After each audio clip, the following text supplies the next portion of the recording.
Hello student, कैसे हैं आप सब। आज हम बात करने वाले हैं पतले लेंस के अपवर्तन के सूत्र के बारे में, है ना। पतले लेंस के अपवर्तन का सूत्र निकालेंगे और जिसे लेंस मेकर सूत्र भी कहते हैं, है ना। और हम तब ये सूत्र निकालेंगे जब लेंस के दोनों तरफ का माध्यम क्या हो, समान हो। ठीक, तो चलिए पहले हम डायग्राम बनाते हैं, फिर आगे जो इस सूत्र को प्रूव करते हैं। ठीक है, देखिए तो और बोर्ड एग्जाम में बहुत ही इंपॉर्टेंट है ना, पूछा अक्सर जो है पूछा जा सकता है, पूछा जाता है। ठीक है, देखिए सबसे पहला अगर काम जो है यहाँ पे हम चित्र बनाते हैं। ए जो है पतला लेंस है, जो कि जिसे हम यल बोल देते हैं, और इसके दोनों ओर का माध्यम समान है। और मान लेते हैं जो माध्यम है उसका अपवर्तनांक n1 है ना, जो जिसके दोनों तरफ माध्यम है। ठीक, और जिस पदार्थ का लेंस बना हुआ है ना, उस पदार्थ का अपवर्तनांक हम मान लेते हैं क्या है, n2 है। ठीक, और हम लेंस का जो मुख्य अक्ष बना देते हैं। लेंस के इस पृष्ठ का ध्रुव हो गया P1, और इस लेंस के जो दूसरा पृष्ठ है उसके ध्रुव को बोल देते हैं P2। C लेंस का प्रकाशिक केंद्र है। ठीक, और मान लेते हैं कि लेंस की जो मोटाई है वो स्मॉल t है। अब हम जो है ऑब्जेक्ट को लेंस के इस तरफ जो है रख देते हैं, हमारा ऑब्जेक्ट O।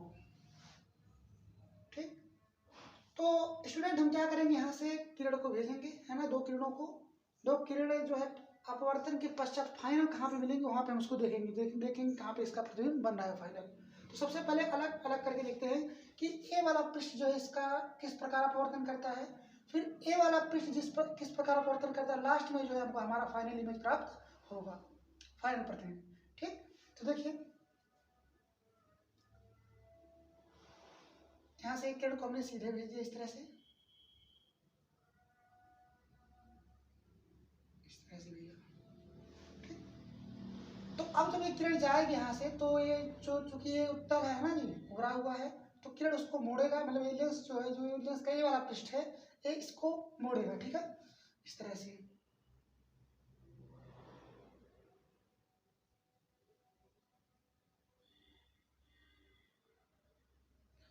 और जाके इमेज को यहाँ पर बना देगा, इसको हम I1 बोल देते हैं।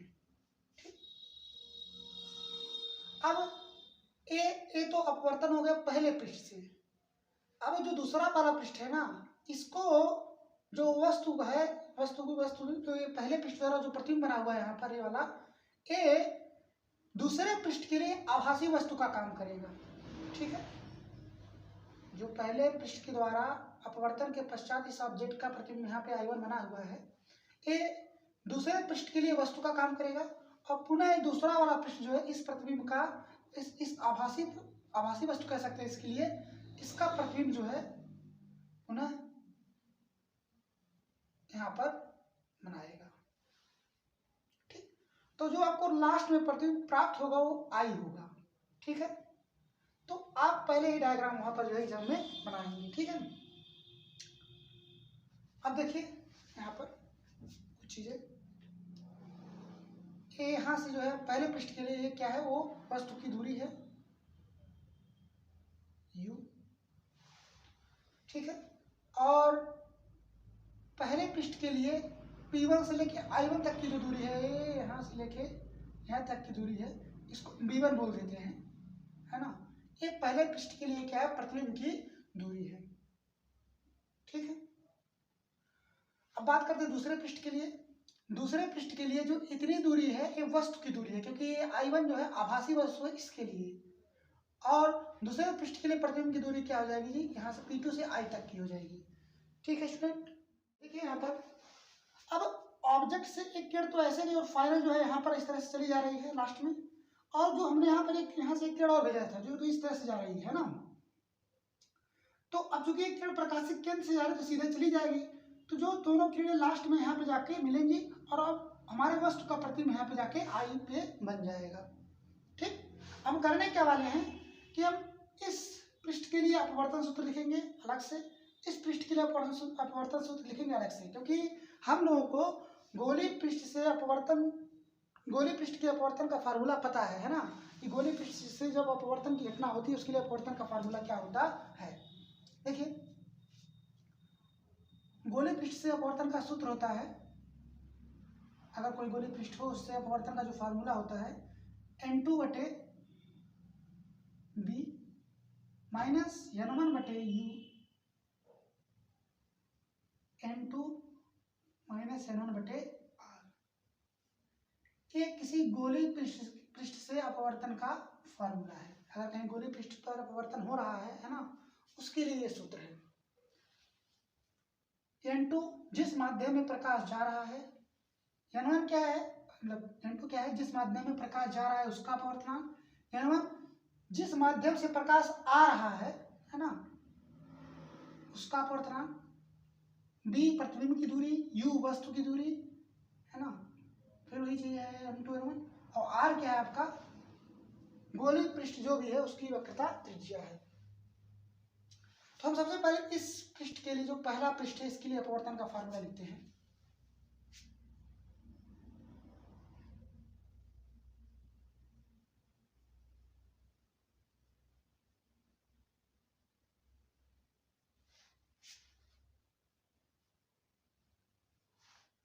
पहले पृष्ठ के लिए है ना अपवर्तन सूत्र लिखते हैं।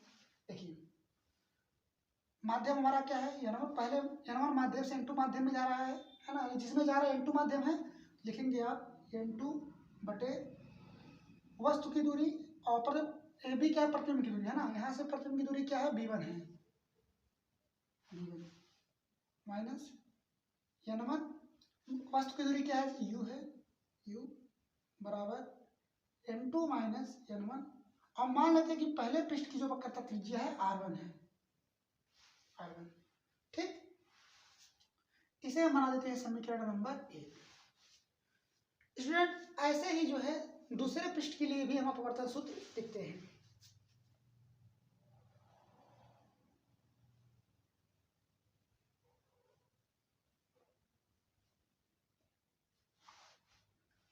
क्या हो जाएगा देखिए जरा ध्यान से, दूसरे पृष्ठ में देखिए इसमें कहाँ से प्रकाश किस माध्यम से किसमें जा रहा है, देखिए ध्यान से N2 से N1 में जा रहा है ना, तो N1 तो इसका दूसरा माध्यम हो गया है ना, जिस माध्यम में प्रकाश जा रहा है उसको पहले लिखना पड़ता है ना, पहले लिखते हैं N1 बटे प्रतिबिंब की दूरी, इससे प्रतिबिंब की दूरी कहाँ है जी, यही है ना, इसको हम B बोल देते हैं, A V फाइल में जो लेना है ना, दूर से प्रतिबिंब की दूरी V माइनस कहाँ से N2 से आ रहा है, तो N2 माध्यम N2 बटे U क्या है ऑब्जेक्ट की दूरी। अब जो I1 था इस पृष्ठ के लिए ऑब्जेक्ट था है ना, तो अब इतनी तो ऑब्जेक्ट की दूरी होगी है ना, वस्तु की दूरी आभासी वस्तु था। अब ये दूरी कैसे निकालेंगे, यहाँ से यहाँ तक B1 है और लेंस की मोटाई T है, तो अगर ये चाहिए हमको तो B1 में से T क्या कर देंगे, घटा देंगे, हम लिख सकते हैं B1 माइनस T बराबर N1 माइनस N2 बटे, हम मान लेते हैं कि दूसरे पृष्ठ की त्रिज्या क्या है R2 है, ठीक है। ये हो गया हमारा समीकरण नंबर 2।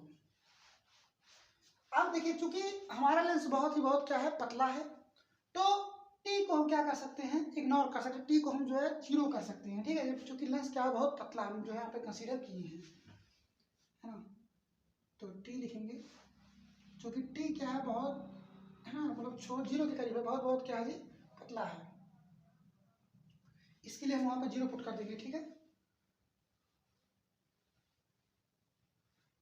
लिख देते हैं यहाँ पर N1 बटे V माइनस N2 B1। अब टी बहुत पतला है इसलिए टी को हम इग्नोर कर दिए हैं 0 है ना। चलिए इसके मुकाबले में है ना B1 के मुकाबले में टी बहुत छोटा इसलिए उसको हम हटा दिए हैं, बराबर N1 माइनस N2 बटे R2। स्टूडेंट इसको 2 बनाइए है ना, इसकी जरूरत नहीं है, इसे क्वेश्चन नंबर 2 बना दीजिए, ठीक। उसके बाद आप क्या करिए, समीकरण 1 और 2 को जो है जोड़ दीजिए।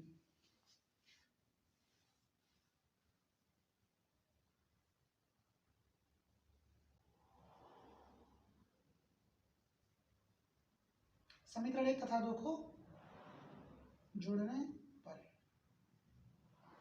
जोड़ते हैं, बाएं पक्ष को बाएं पक्ष में है ना, दाएं पक्ष को दाएं पक्ष में जोड़ेंगे। देखिए तो हो जाएगा वहां से N2 B1 N1 U plus ये क्या है n1b माइनस n2b1 बराबर इस पक्ष में जो दाएं पक्ष में जोड़ते हैं। ये क्या है आपका n2n1 बटे r1, ये क्या है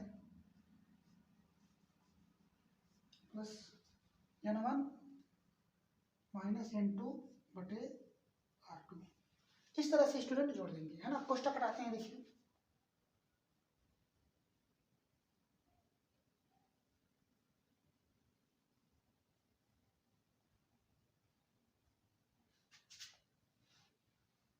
बराबर। इसमें हम क्या कर सकते हैं, देखिए हम एक बार एक लाइन और लिखते हैं इसमें, है ना। उसके बाद देखिए क्या करने वाले हैं, n2n1 बटे r1। इसमें हम करने वाले हैं माइनस कॉमन। जब माइनस कॉमन करेंगे तो हो जाएगा वो n2 माइनस n1, है ना। n1 माइनस n2, तो आप माइनस कॉमन करेंगे तो n2 माइनस n1 हो जाएगा वो r2। उसके बाद देखिए यहाँ पर इससे ये चीज जो है कट जाएगी, है ना। और इसको हम पहले लिख देते हैं n1b माइनस n1u बराबर, और इसमें से हम n2 माइनस n1 कॉमन करने वाले हैं। अंदर बचेगा 1/r1 माइनस 1/r2।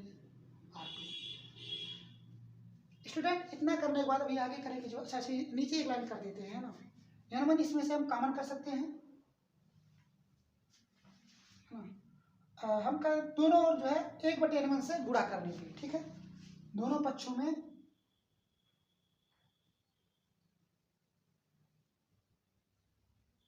1/n1 से गुणा करने पर, ठीक। तो जब 1/n1 से इधर गुणा करेंगे, है ना, इस पक्ष में और इस पक्ष में 1/n1 से गुणा करेंगे तो n1 से n1 मतलब कट जाएगा, है ना। ये हो जाएगा आपका 1/b, 1/u हो जाएगा वो। उधर जब 1/n1 से गुणा करेंगे तो हो जाएगा n2/n1, और कट कर 1 हो जाएगा ये वाला, है ना। हो जाएगा 1/r1 माइनस 1/r2। ठीक स्टूडेंट, इतना करने के बाद देखिए आगे क्या करेंगे, है ना। देखिए इतना आ रहा है नहीं इसके अंदर, ठीक है, आ रहा है।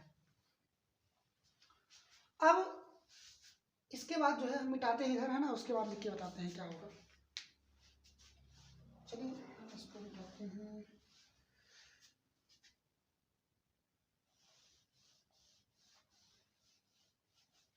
चलिए यहाँ लिखा है ना। उसके बाद अब हम जैसे कि हम लोग जानते हैं ना, लेंस सूत्र से, जो लेंस का सूत्र होता है 1/f बराबर 1/b माइनस 1/u, है ना। लेंस का फार्मूला होता है 1/f बराबर 1/b माइनस 1/u। ये लेंस का जो है सूत्र होता है, लेंस सूत्र जिसे कहते हैं। तो जहाँ 1/b माइनस 1/u है वहां पर हम 1/f लिख सकते हैं। तो हम वही रखने वाले हैं यहाँ पर, है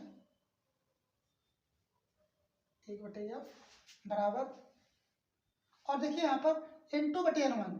अगर आपको पहले माध्यम के हिसाब से दूसरे माध्यम का अपवर्तनांक ज्ञात करना है तो उसको ऐसे ही लिखते हैं ना। अगर लिखा रहे पहले माध्यम के हिसाब से दूसरे माध्यम का अपवर्तनांक, तो होता है n2/n1, यानी दूसरे माध्यम का अपवर्तनांक बटे पहले माध्यम का अपवर्तनांक।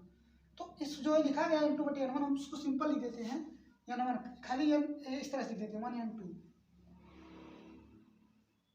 और खाली उसको यह लिख देते हैं। वो अंडरस्टूड रहेगा कि वो पहले माध्यम के हिसाब से दूसरे माध्यम का अपवर्तनांक है ना।